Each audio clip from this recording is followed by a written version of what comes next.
Victorious FM, brought to you by Victorious Entrepreneurs. Here's your host, single mum, entrepreneur and brain injury survivor, Michelle Williams. Hello and welcome back to another episode of Victorious FM, where every week I'll be introducing you to inspiring women who have gone after their dreams and refused to give up even in the face of extreme adversity. We'll be diving into her victories and her defeats and discovering the lessons that she's learned along the way, all with the aim of inspiring you to step into your own unique power to create a business and life that you love. And this week I was joined by the incredible Cathy Wassell, a lead generation strategist who helps businesses, coaches and consultants get more clients.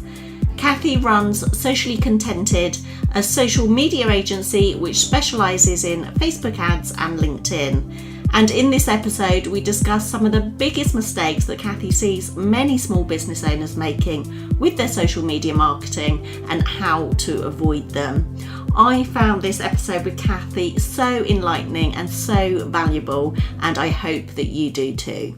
Hello and welcome to another episode of Victorious FM, where today I'm really delighted to welcome Cathy Wassell into Victorious FM. Have I pronounced your name correctly, firstly, Cathy? Yes, it's Wassell, like waffle, but with S. Excellent, brilliant. I wanted to clear that up first. Well, thank you so much for joining us today on Victorious FM. I really appreciate it. Yeah, no, I'm very pleased to be here. Thank you for inviting me.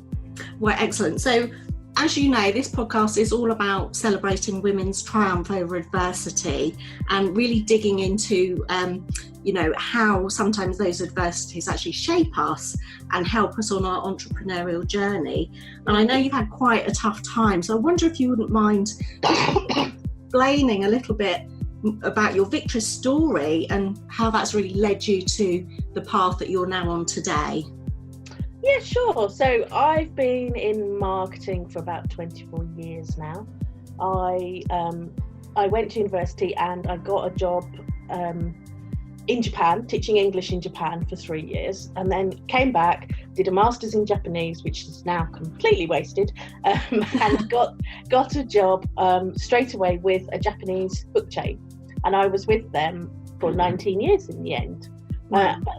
Very luckily for me, I had private medical insurance with them, because while I was living in Japan, I had I got a moped, as you do when you're young. When you're young and silly and you don't have any money and you need to get around. And I had an accident on the moped and kind of smashed my knee up a bit. And it was never really the same again, shall we say. There was nothing broken or anything. But it was never really the same again, and basically it started off osteoarthritis and gradually cartilage disappeared from my knee, and at the age of what age was I? 40, I think. I couldn't walk anime basically. Oh my goodness. I was in terrible pain and I couldn't walk anymore. I couldn't walk across the room. I had a daughter. Well, I had two children, but my daughter was in reception. My youngest was in reception class, and I couldn't really do the school run or anything. It was a bit of a pain, shall we say? I'm sure, yeah. But luckily, I had private medical insurance, because I'm not sure the NHS would have given me knee replacements at the age of 40. And I got it done. I got them both done that same year. Okay, and you're now kind of like, fully mobile and flying around. That's the best thing about knee replacements, is they take away the pain. So you never quite get the bend back. So, there's lots of things I can't do. I can't kneel, or I wouldn't be able to run. And sometimes it's difficult to get out of a car door if I can't open it properly because I can't bend my knee. Yeah. But I'm not in pain, and that's the only thing that matters really. So. Oh, that's brilliant. And, and I know, because we're sort of talking obviously about your entrepreneurial journey as well, because I know that you've got, I don't know if this happened at the same time, but obviously something happened that sort of took you on the path that you're now on, because obviously you've got an amazing business sort of helping people with their social media. And I just wondered sort of how you've gone onto that path, really, kind of what's happened to take So the same year, well, just before I had my knee replacements, my husband was made redundant. He was a chartered accountant at KPMG, and they made a lot of people redundant at the same time. So he was made redundant, which was good in that he stayed. He didn't look for a job for a few months. He basically stayed at home, looked after the children, because I couldn't really do it, and then looked after me when I had my knee replacement. And then he decided that he didn't want to go back and be a chartered accountant and work for, silly hours. Yeah. I think we worked out that the first year of my son's life, he worked more than half of the weekends, and that's including all the week as well. So, that wasn't a life that he wanted to go back to. So we set up a sandwich business, and we did that for a while. So once I got back on my feet, quite literally, I carried on with my job, which was part-time, and I helped him with that. Okay. It didn't work out in the end. We decided that it just wasn't scalable, and it was very hard work for the amount of time that we had to put in. So we didn't continue it. And then, not long after that, I was made redundant by my job after 19 years. Wow. And so I decided I was already working from home by this point.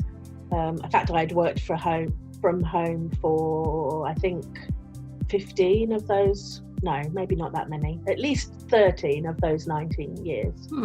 And so I was very used to it by then. I was used to not being in an office with other people. I was used to the freedom of working when I wanted to work, and the flexibility of being able to pick the kids up from school, etc. And I didn't think I could go back to an office and a full-time job without that flexibility. So I didn't really see that I had any option, actually, than to set up on my own. And marketing seemed the most sensible thing to do, since that was what I knew. And I had been doing a lot of social media marketing in the last couple of years. Obviously, when I started, social media hadn't been invented. So, it's one of these things that we started to teach ourselves, isn't it? When you get all this new technology. But I decided that I would really niche down on it, and I did a 6-month training program and reinvented myself, really. Well, it's so interesting because, I think that a lot of us we start our businesses quite often through adversity. I know when I first started my business, or when I first started in business 18 years ago, that was because I was actually made redundant for being pregnant, or the crime of being pregnant. And it kind of like set me on this entrepreneurial path, because I didn't ever want to have to go and work for somebody else and feel guilty for being pregnant or wanting time off and things like that. So it's really interesting to kind of hear, that, your redundancy is sort of what you took what took you on this path. And, what you say that you sort of like really niche down. So what kind of areas are you really focusing on now? So now I am a lead generation strategist. So I help businesses find or set up a pipeline of clients, and I specialise in Facebook ads and LinkedIn mainly. And it's so important, isn't it? Because I think that, obviously lead generation, generating traffic is, vital for any business. And so many people struggle with it. There's also so many different sort of social media platforms, and not knowing, what to focus on and when. So do you have any sort of words of wisdom and advice for sort of perhaps somebody that's starting in business or is in the early stages of business, of really how they can, get more visibility, get their name out there, and, what they should actually do to try and move their business and their name forward? Yeah, I mean, certainly when you start, you have to really nail down your target audience. So you have to really know who you are talking to, and that might take a while, but it's worth putting in the effort to make sure that you've got reasonably accurate personas of who you want to be talking to. Because if you can't hone your message so that it really resonates with that person, then they're not going to pay attention to you. You need to be talking to somebody. If you're talking to everybody, then really you're talking to nobody. Yeah, So yeah. you have to know your target audience. And once you know your target audience, it all starts to fall into place. So you figure out your tone of voice for your brand message, if you like. You figure out your brand values that you want to tell people about. When you know your target audience, you can figure out which social media channels you should be on, because it's going to depend on the demographics of each channel. So that's one, that's another reason why you really need to know who you are talking to. There's no point being on Instagram, for example, if you are talking to 60-year-old men. Yeah, absolutely. There's no point being on LinkedIn if you're selling shoes. So there are different channels which are going to be important to you. And I would say just concentrate on a couple to start with. You can't be everywhere. It just takes too long. You'll spend your whole time, it is a full-time job. If you, let's say you're doing 5 social media channels, that's a full-time job in itself. Yeah. So, just concentrate on a couple and do them well rather than doing lots badly. Yeah, I think it's so important, because I think there's so many people that go out there trying to do like Facebook ads and things, and you're right, they don't know who their ideal customer is, but it's so important, isn't it? Because it's particularly important for Facebook ads. And for any marketing, because like you say, you've got to know who your ideal customer is. And it impacts everything, because your whole branding, your brand personality, your key messages, and also, like you've said, actually understanding which social media channels you should be on, because I think a lot of people do make the mistake of not really understanding where their ideal customers hang out, and so they kind of have this scattergun approach that they try to be everywhere and actually end up completely overwhelmed, trying to do too much and actually not getting kind of many results. There's a huge amount of work involved in doing a social media channel in an optimum way and engaging with people as you should, because you can't just broadcast. It's called social media for a reason. You need to be social, you need to engage with people, and you need to connect with people and build relationships with people, especially if you are a service-based business that needs clients, needs a steady stream of clients. That's how you're going to get them. So you need to be social, and engagement takes time. There's no way around it. So I say to a client, I don't take on social media clients anymore, but when I used to, I would say that to manage a channel in an optimum way takes 5 to 6 hours a week. Now times that by however number of channels you want to run, you can see why it's practically a full-time job if you're going to be running multiple channels. Yeah, and you've got to be consistent, haven't you, as well? There's no point doing a few hours one week and then not doing anything. Yeah, exactly. So. Yeah. So what do you think? What do you think, apart from the fact that a lot of people try to go in without actually having done the research of who their ideal customer is? What do you think that the sort of most common mistakes that most people are making with their social media?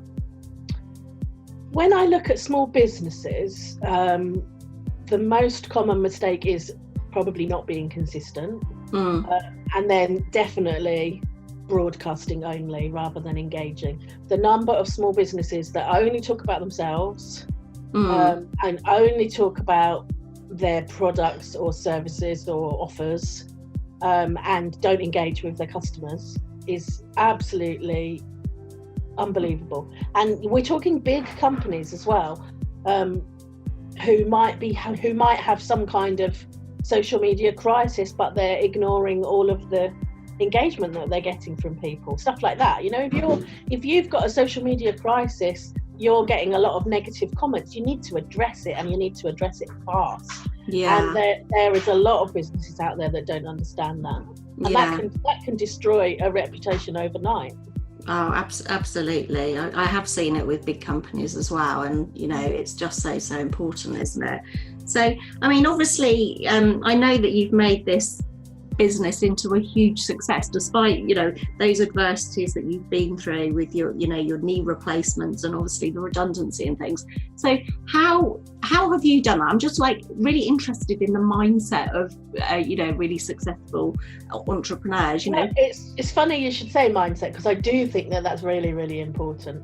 In the last year, I have done a lot of work on my mindset, and I think that I am ready now to scale, to build something bigger. But I think a lot of people, when they first start, they aren't ready to do that. And it's because they need to work on their mindset, and they have so many limiting beliefs that really stop them from moving forward, and so many excuses, although they probably don't see it as excuses, and I didn't either, so that's that's not meant to be a criticism. So many reasons for them to not actually take action and get stuff done now.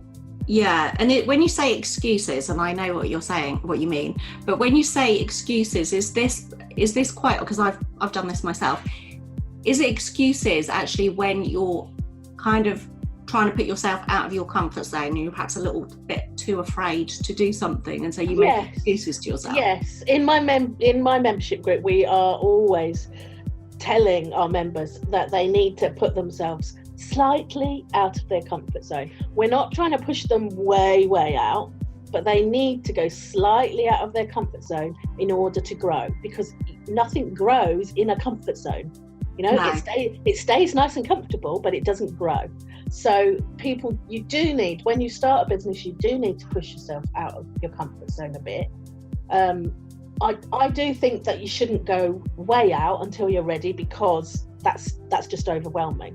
But you do need to push yourself.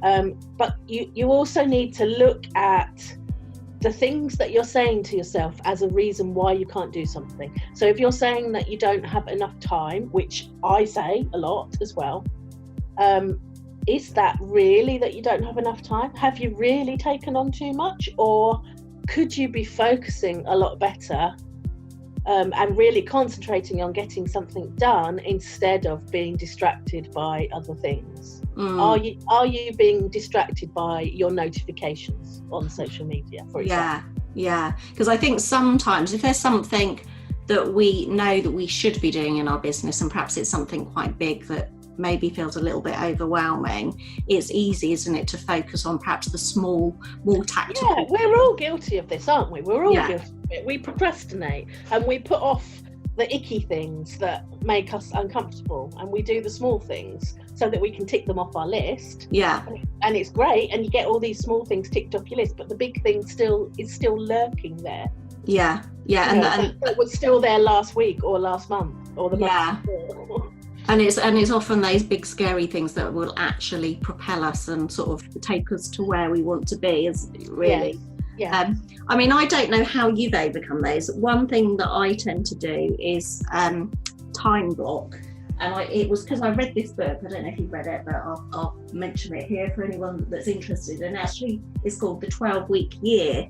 And it's actually about breaking down your big yearly goals into smaller, more manageable blocks, and actually looking, creating a 12-week plan really, and actually time blocking. So I tend to time block. So I look at the big things that I actually need to do, the big goals I have, and then I look at the actions or activities that I need to take that will enable me to reach that goal, and then I time block. So for instance, like, you know, one of my goals is, you know, more visibility with Victorious Entrepreneurs. So how, you know, one of the strategies for that was to start a podcast, which obviously I'm doing, but to ensure that I actually reach that goal, then I time block. So Mondays are my podcast day, you know, they're my days for my recording my podcast, and I won't do any other tasks basically. So that's one way that I've found to sort of ensure that I actually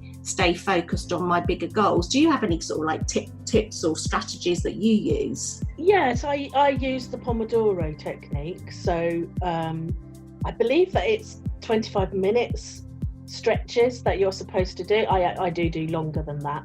But yes, it's essentially the same thing, apart from it's not talking about the goals. It's setting yourself a task to do in a certain time, and you only do that task. So I turn off notifications.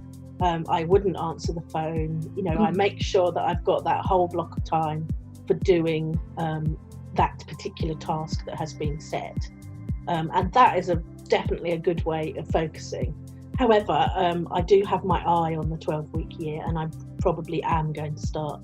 I've got a mastermind with a friend at the end of this month, and I think that's something that we're going to talk about. So. Yeah, no, I found it really good. But I think, in the part, you see, there's this trap that I think we all fall into when we're growing our businesses, that we end up like working in our businesses rather than on our businesses. Yes. And I've certainly been guilty of that. I've been in business for the past 18 years, and when I was growing my other business, which is the Craft Academy, I kind of ended up being like the victim of my own success, because I grew the business to a certain level where I was so busy that I actually didn't have time to grow it any further.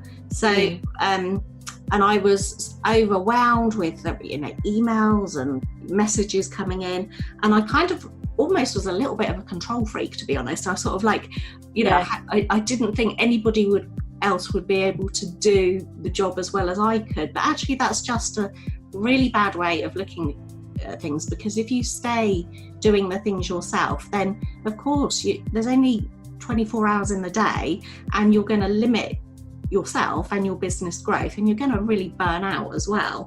So that's one thing I've learned, is the power of delegation, collaboration, working with outsourcing. Absolutely. I'm a big fan of outsourcing. Yeah, absolutely. And also because sometimes you've got, well, not just sometimes, all the time, I think you've got to look at what your real skills are, where you are best placed to be working in your business, because quite often there's other people that can do other things for you much more effectively, more quickly, and have better results. And I've certainly found that, and obviously this is where your business comes in, because obviously you've been helping other people with their social media, because you've perhaps got a lot more skill than many other people have, and more knowledge in that area. But have you found examples of that in your own business, where you thought, okay, this is what my skill set is, so I'm going to be focusing on this, and I'm going to be outsourcing something else? Yes, I actually outsource some social media now, and I outsource stuff like very techie stuff. I outsource. I'm not particularly techie. So I use the skills of a very lovely tech VA, and she does that icky stuff for me. We all have stuff, don't we, that we don't really like to do, so I figure my time is better spent doing something that I would actually like to do. Well, absolutely. And it's not even necessarily stuff we don't like to do. It's like, sometimes just stuff that just takes us far too long to do. And somebody else is like, I've got somebody that helps create my sales funnels. It's not that I can't create my sales funnels. I've done them myself for years, but they take me a long time. Whereas the person that I have working for me, that's what he specialises in, and he describes it as like baking a cake. It's so simple for him to do. So something that might take me like a whole day to do, he's probably done it in about half an hour. And it's funny, sales funnels. I think they do suit a particular kind of brain. Yeah, I think so. It isn't really like you. I'm perfectly capable of doing it. But there's other people that can do it quicker than me, and that can see things that it takes me a while to see as well. Yeah, and I think often in a business as well, we fall into this trap of, when we're outsourcing, looking at that as a cost, whereas really you sometimes just need to look at it as an investment, don't you? Because if you're outsourcing something that's got the potential to actually bring you in more sales and generate more revenue, then of course that's money well spent. So but I think when you're, depending on what stage of business you're at, I think sometimes entrepreneurs do find that difficult, and they end up in this trap that I was in, of just being a complete control freak. And actually what happened to me, I think, you know, I actually suffered a brain hemorrhage a couple of years ago, which kind of like forced me to not be a control freak and actually outsource things, delegate things, because I was actually unable to work for about 3 years. And it's in doing that I've actually really realised the benefit of outsourcing certain tasks, so that enables you to really focus on what your key strengths are, and also to work at a more strategic level, so that you're not bogged down in all of the tactical stuff as well. So that's definitely something that I've learned. But kind of just going back on the mindset thing, because you said earlier that you kind of realize now how mindset is so important. Is that something when you started your business you hadn't really factored it, you weren't really aware of? But no, I don't think I was aware of it at all. Now I think back, certainly I had a certain level of confidence, I guess. I wasn't completely down on myself, but I didn't realise about all of the blocks that I had. I didn't realise the way that I spoke negatively towards myself. It's those internal conversations that you have with yourself that you really need to watch. You really need to monitor and make sure that you are actually being kind to yourself, because often we aren't. No, and do you know, every entrepreneur that I speak to says the same thing. It doesn't matter how long they've been in business or how successful they are, we all have those like limiting self-beliefs. So how do you tackle those? How do you actually deal with those? Well, I mean, I think it's an ongoing process, and I think that I will always have to tackle them. Probably everybody will always have to tackle them. I know, even Denise Duffield-Thomas says that she's still dealing with all this stuff all the time, so it doesn't magically get solved, as it were. But I read Denise Duffield-Thomas's book. I'm not sure if I can say the title. You can say, absolutely. So get rich, lucky bitch. I've actually got that on audio, and it's really good. I do really like it. It's funny, the first time I read it, it was a little bit woo-woo for me. I am not remotely woo-woo at all. And it was a little bit out there. And I thought, is this really for me? I don't know. And then I went back and I discarded bits that I just wasn't comfortable with. And sat with the rest. And I think I've read it about 5 times now. It's that has been really helpful for me, definitely. Just this idea that we do have limiting beliefs, and that there are voices inside our head that are telling us that we don't really deserve to earn this money, or that people that earn a lot of money aren't very nice, or things like that. We all have this kind of internal conversation. Kind of invisible prejudices that we're not even aware of. I'm only part way through listening to that on audio at the moment, so obviously I perhaps haven't got as far in as you've been, as you've read it a few times. But it's obviously talking about manifestation and things like that, so part of it is quite woo-woo, but the bits that I'm taking from it is really about the action, having a goal, being clear on your goal and taking the action towards that goal.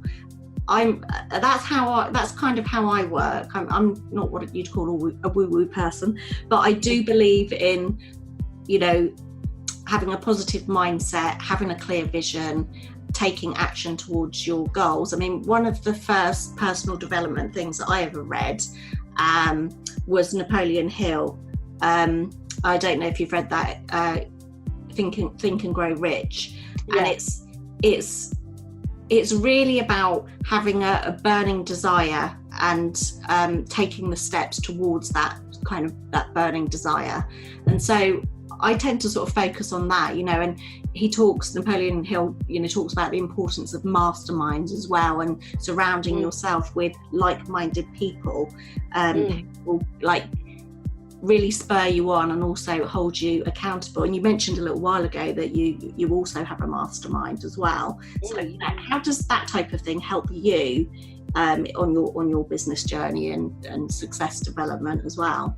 Well, we teach in our membership that you need to take small steps every day. So if you take action every day, or most days, obviously doesn't, if you've got someone's birthday or something, and take the day off.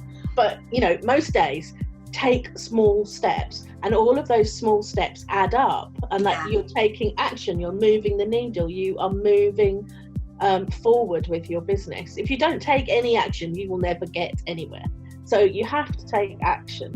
And this is what, frankly, this is what most people don't do. They don't take action.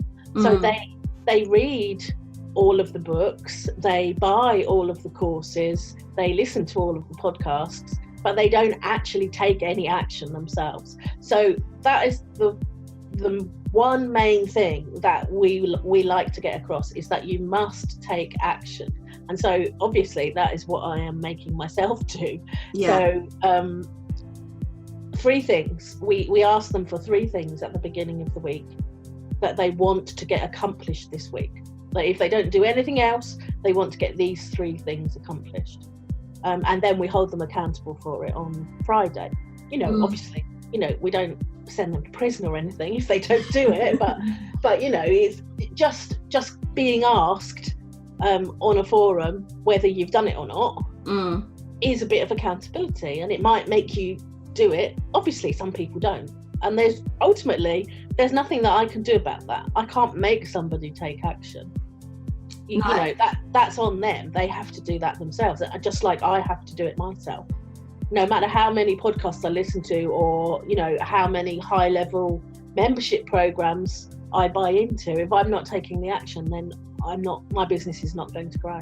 No, absolutely. It's really, taking action and being consistent with it, I think, is just so important in moving you forward.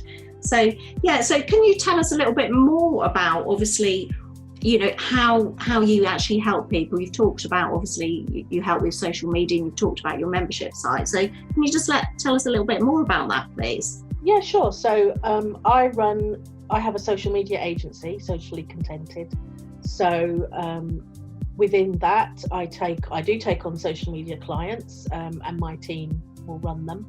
And I take on Facebook ad clients. So whether you want to just have training about Facebook ads, I have a course on Facebook ads, or whether you want a done for you service and you want us to run your ads for you and create a strategy for you for Facebook ads, I do that.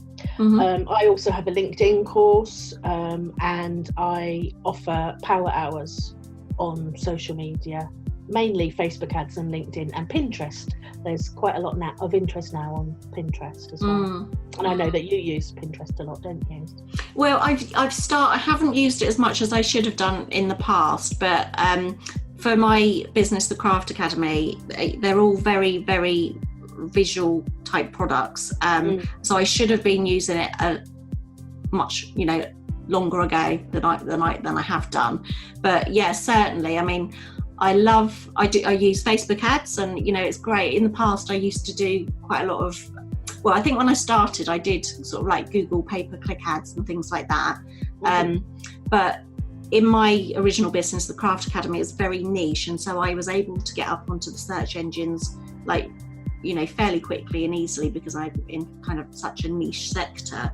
But I love Facebook ads because obviously you can do all of the lookalike audience and things like that based upon people that have bought from you in the past. So I think it's a really powerful way of advertising. But yeah, Pinterest, because obviously it's the search engine in itself, isn't it? So I'm certainly starting to utilize that much more.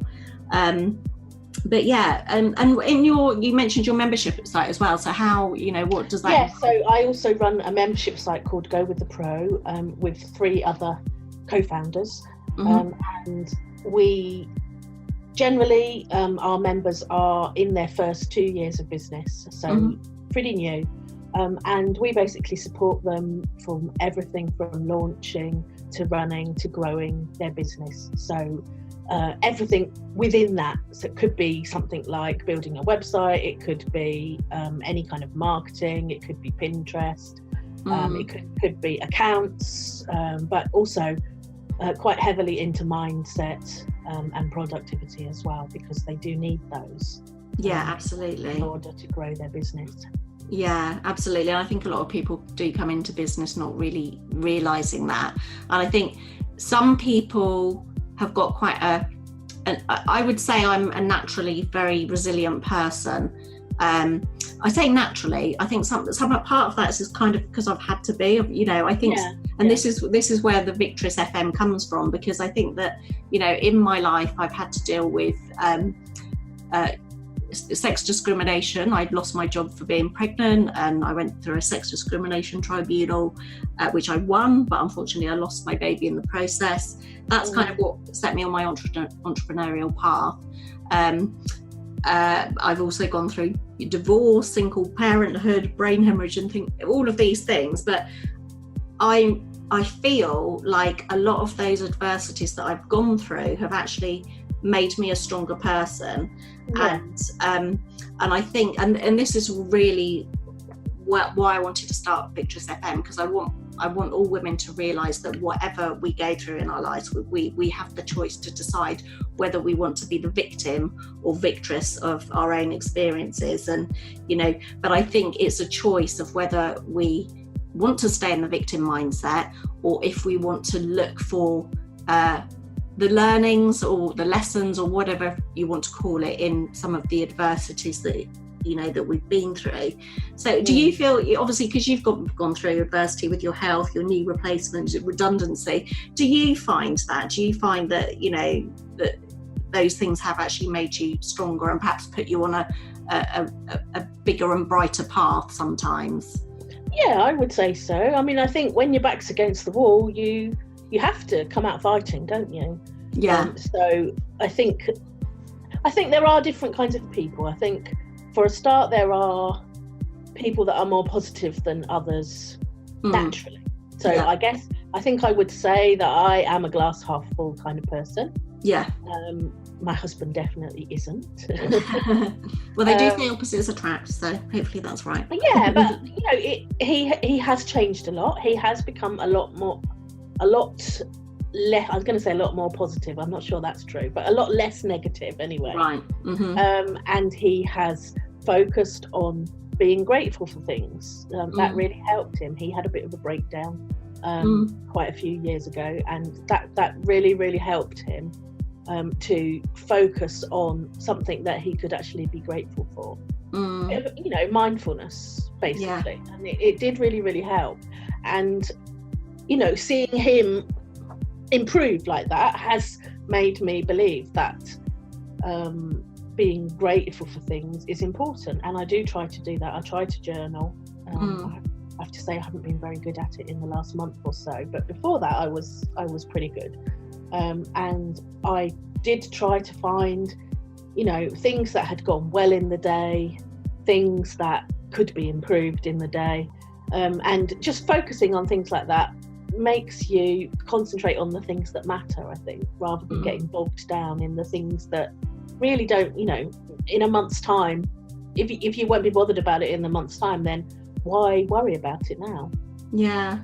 It's funny that you say that, gratitude, because again, on Victress FM, the amount of people that I interview and I ask them this question about sort of how they stay in a success positive mindset, and gratitude and journaling is coming up time and time again, as is meditation. I don't know if you meditate, but that kind of I don't meditate.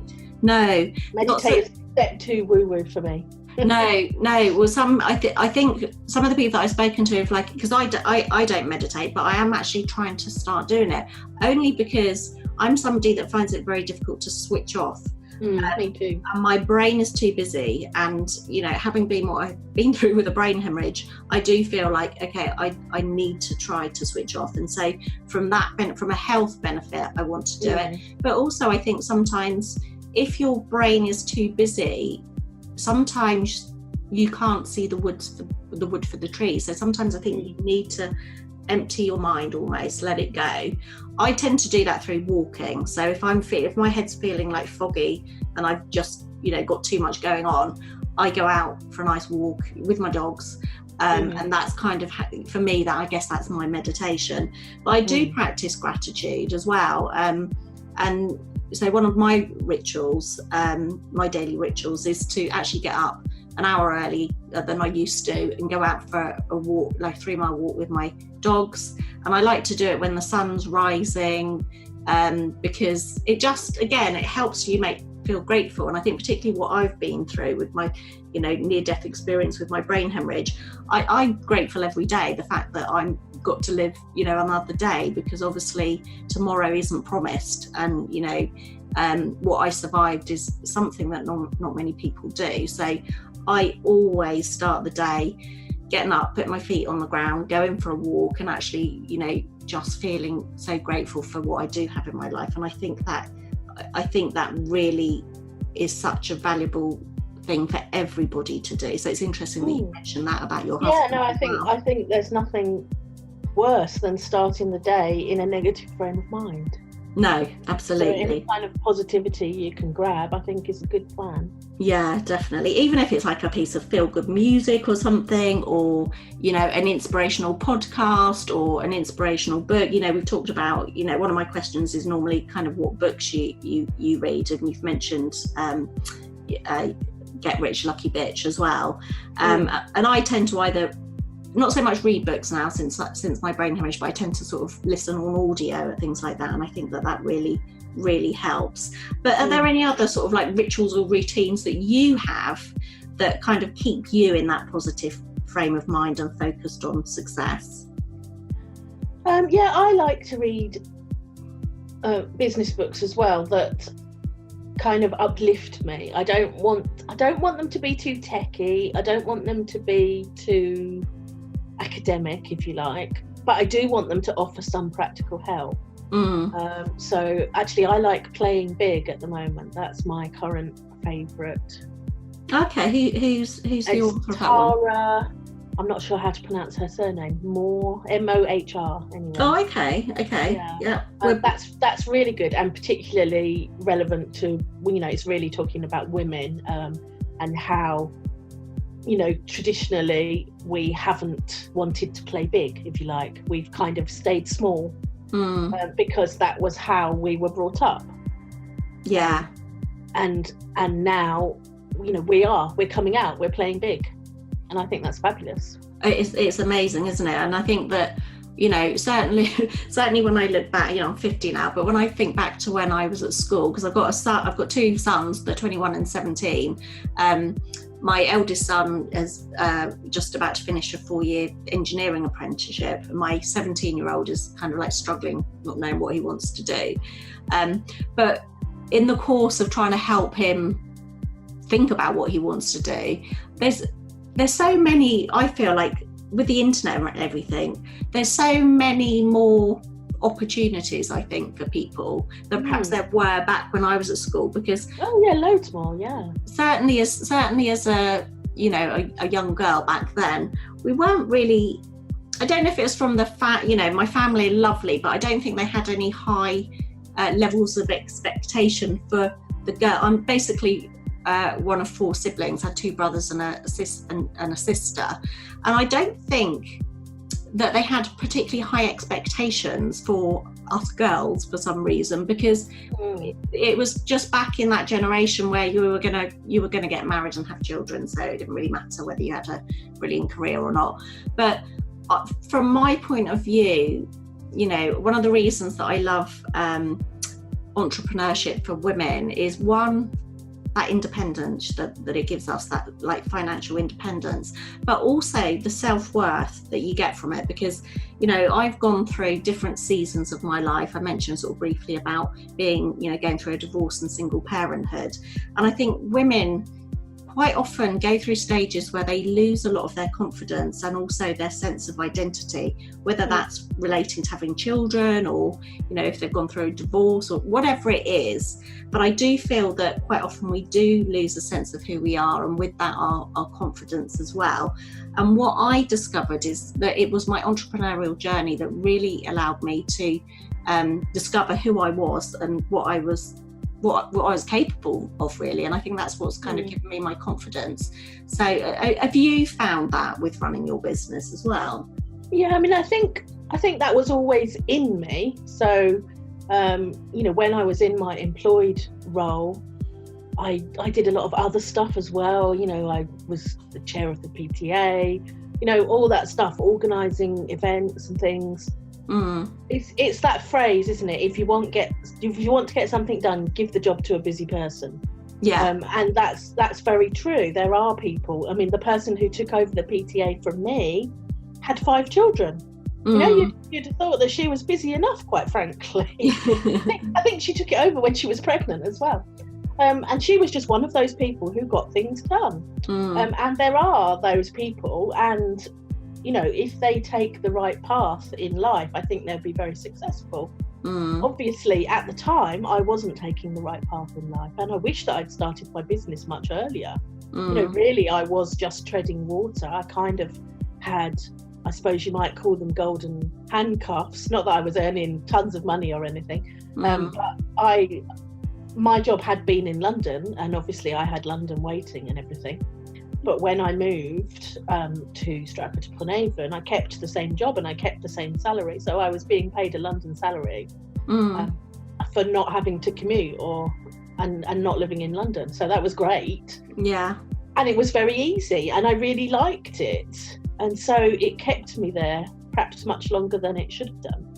Yeah, I can relate to that, because actually I after I had my sex discrimination tribunal, I knew I didn't want to go back to the corporate world, and I actually started my own I basically started doing freelance marketing, because my background had been in IT marketing. So I started sort of freelancing, and I was actually ended up earning more money than I did sort of in my corporate job. But I got to the stage where I just felt like there was meant to be something more for me, and I didn't, you know, I actually felt like my soul was dying from the inside, and I thought there's something else that I'm meant to be doing, but I didn't know at that stage kind of what it was. But I think that it was actually, you know, the fact that I was fired from my job for being pregnant that like did put me onto that whole entrepreneurial path, because I think actually had that not have happened, I don't know if I would have had the courage to, you mentioned golden handcuffs, and that's kind of where I was, because I was earning such good money, and certainly when I was in my sort of paid employment, you know, you've got all of the benefits that go with that, your holiday pay, your pension, and all of these things, that sometimes that might be the thing that kind of stop people moving forward. Yeah, so it takes courage to leave all of that. It does. I mean, did you have, while you were kind of in your corporate job, did you have any aspirations to start a business, or did it really only come out of the adversity of your redundancy? I think I had lots of aspirations, but I didn't really act on any of them. I didn't, perhaps they never really felt real to me. Yeah. And do you think that's probably because of those the golden handcuffs that you mentioned? Because, you know, you feel safe and secure, don't you? Yeah, you feel safe and secure, and you wonder how you're going to pay the bills. Of course, yeah. You know, we all have to pay the bills, and sometimes, you know, when I first was made redundant, I didn't have clients straight away, and I did have to take just anything to pay the bills. And I did, you know, at one point I was working for less than minimum wage. Yeah. And, you know, you have to do all those things.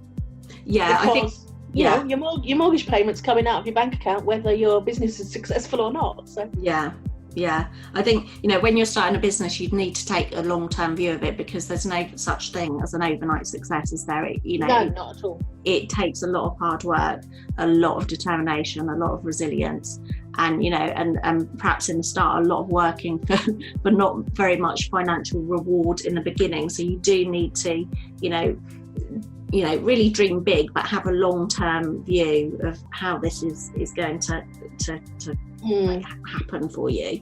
And I think when a lot of people, you know, particularly they might go freelance before they actually set up something with huge business aspirations, they might just go freelance for a while.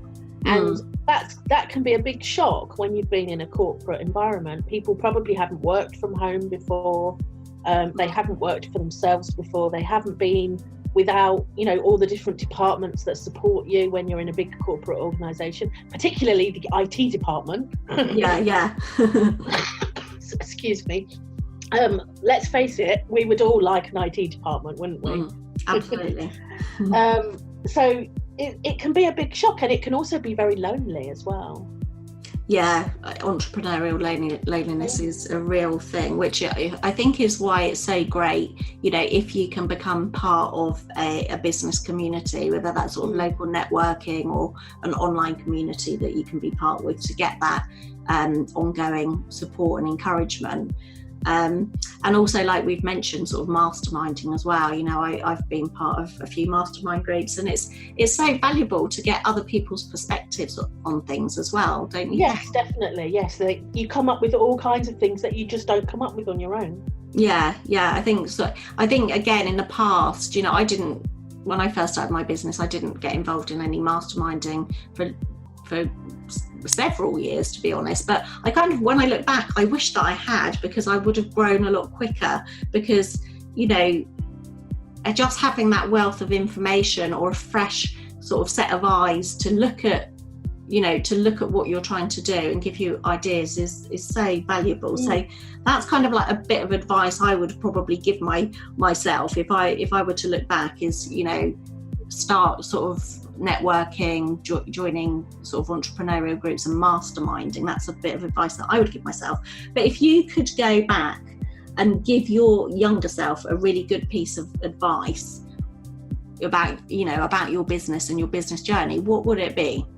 Well, other than start a lot earlier, it would be around the same thing, really, masterminding. But we're back to kind of pushing yourself out of your comfort zone, because I don't think it's enough to be in a group with people who are all the same level as you. I think you need to be in a group with some people who are perhaps at a higher level than you, who can help you along a bit. Yeah, absolutely. And push you to, or you push yourself to get on a level playing field with them. Yeah, exactly, because you can learn so much from those people, can't you? Definitely. Yeah. So we're going to have to draw the podcast to a close now. So I want to obviously thank you for your time, but also I just wanted to ask you, if people want to connect with you, find out more about you and how you can help on their own entrepreneurial journey, how can they connect with you and get in touch with you? Okay, so my website is www.sociallycontented.com, and you can email me at Cathy@sociallycontented.com. And on Facebook, you will find me as Cathy Wassell @sociallycontented. On LinkedIn, you'll find me as Cathy Wassell. Okay. That's probably enough. Yeah, that's enough. And I will put links to those in the show notes, and also on the Victorious Entrepreneurs website as well. And I know we mentioned before we actually started the interview that you've got a special 5-day LinkedIn challenge for our Victorious FM listeners. So could you just mention a little bit about that and how people can find out about that as well? Yeah, sure. So it's the challenge is a good way for you to optimize your LinkedIn profile so that you can be found by people. So it's not enough just that you are searching for other people to connect with. You also want to be found by various keywords that you might use, or that other people, might use to find you. So this will help you optimize your profile to be found. And it's an email challenge, so you'll get one email every day for 5 days. I won't otherwise spam you, I promise. It sounds brilliant, because I think LinkedIn has changed quite a lot over the years, hasn't it? Really? Even in the last 6 months, LinkedIn. Yeah. And I'm hearing about so many more people using it from a business point of view, because I think a lot of people are thinking that it's just, for people that are on the job market looking for a new job. But, just quickly before we go on, how do you feel like LinkedIn can sort of benefit people in growing their businesses, basically? Well, LinkedIn, it's certainly, if you are a B2B business to business service, then LinkedIn is absolutely where your clients are. There's no doubt about it. And it's just much easier than a platform like Facebook to connect with people on LinkedIn, to find them, to engage with them. You can, let's say that you have somebody in mind, or you find somebody through advanced search on LinkedIn. you can engage with them without needing to be connected with them, and you can build a relationship with them that way until they're ready to accept a connection with you. And if you build it and you eventually manage to get their email address, then you can take it offline as well, and obviously talk to them via email. But LinkedIn is a great way to get that initial relationship going. Yeah, that's brilliant. So for people that are perhaps not doing what they could or should be doing on LinkedIn, this 5-day challenge will be really good for them to get that ball rolling. That sounds brilliant. Excellent. Well, I'll make sure that details of that are included in the show notes and over at victoriousentrepreneurs.com. But I want to thank you so much, Cathy, for joining us and sharing your amazing words of wisdom and your victory story with us. Thank you so much. You're welcome. All right. Thank you, Cathy. And I will connect with you very soon. Bye-bye for now. Thank you. Bye. And to you, our wonderful Victorious FM listeners, I hope that you've enjoyed this interview with Cathy as much as I have. Don't forget, if you want to find out more about Cathy, please either check out the show notes or head over to victoriousentrepreneurs.com, where all of our amazing podcast guests are featured on our website. Please also don't forget to subscribe to Victorious FM on iTunes or Stitcher to make sure that you don't miss out on another inspiring episode. But until next week, stay victorious. You're listening to Victorious FM. Victorious Entrepreneurs, for women who are victorious in business and in life.